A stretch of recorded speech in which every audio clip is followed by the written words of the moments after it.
Hi everyone, welcome to Bio Learning Point and I am with you Priya Misra.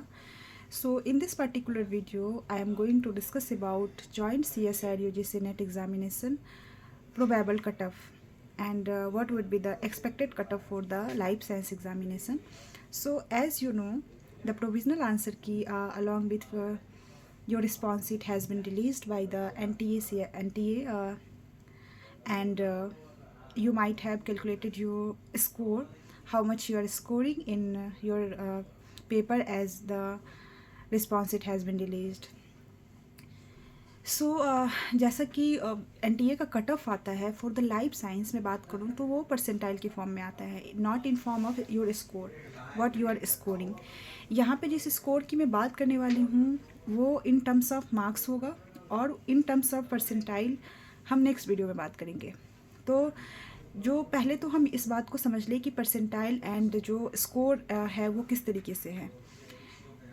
अभी जितने भी जो आप कैलकुलेट कर पा रहे हैं marks on the basis of provisional answer की, ये चेंज होने की प्रोबेबिलिटी उतने ज़्यादा हैं. रीज़न, जब फाइनल आंसर की आती है तो उसमें कुछ क्वेश्चंस जो होते हैं वो यदि आपने कर रखे हैं एंड कुछ में करेक्शंस होंगे, कुछ चैलेंज होंगे और कुछ बोनस होते हैं, तो कुछ परसेंट के फ्लक्चुएशंस के चांसेस होते हैं, मे बी 1% और 2%. और ये 1 और 2% जो होते हैं ये बहुत बड़ा फैक्टर होता है सिलेक्शन होने में और नहीं होने में.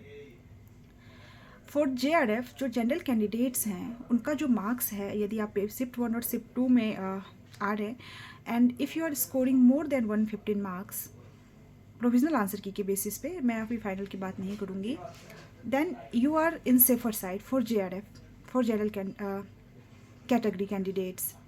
And for OBC and for EWS ये सिमिलर होते हैं, बहुत ज़्यादा का डिफरेंस नहीं होता है. तो if you are scoring more than 100 और इन बिटवीन 105 देन आप क्वालिफाई इस एग्ज़ाम में मोस्ट प्रोबेबली करेंगे.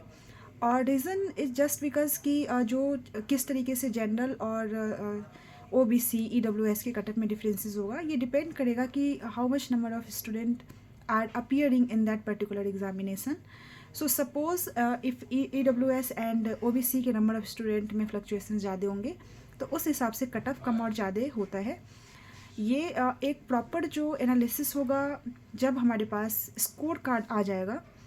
एंड इफ़ यू नो कि स्कोर कार्ड के आने के बाद रिज़ल्ट आने में कुछ समय का वक्त लगता है, क्योंकि score card is not the final result. उसमें आपके स्कोर आपको दे दिए जाएंगे on the basis of how many student has been appeared in this particular examination and you are scoring that much marks just because your percentile is this and you are qualified or not.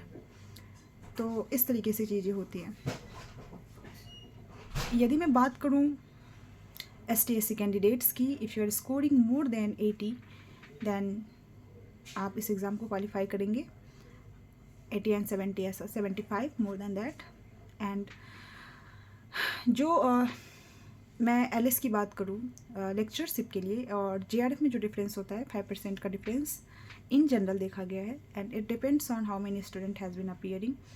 And जो JRF के number of student कितने short list होंगे उसका ये रहता है कि जो टोटल नंबर ऑफ स्टूडेंट होते हैं उनके 1% को JRF अवार्ड किया जाता है. तो ऑन इन सारे फैक्टर्स के ऊपर कट ऑफ डिपेंड करता है. एंड देन मैं एक ओवरऑल आपको एक आइडिया दे दी हूँ कि फॉर LS यदि आप जनरल कैटेगरी से हैं और if you are scoring more than 105 marks then आप LS के लिए क्वालिफाइड हैं एंड वाइस वर्सा.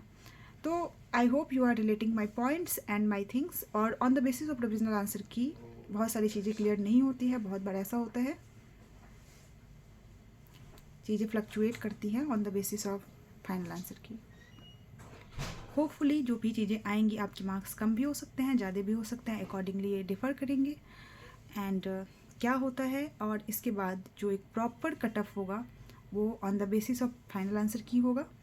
तो वो मैं आप लोगों के बीच लेके आऊँगी. फ़िलहाल के लिए एक जो आइडिया है फॉर परसेंटाइल, अभी तो परसेंटाइल आप समझ भी नहीं पाएंगे जब तक number of student has been appear नहीं आ जाता है, तब तक परसेंटाइल का कोई सीन नहीं है.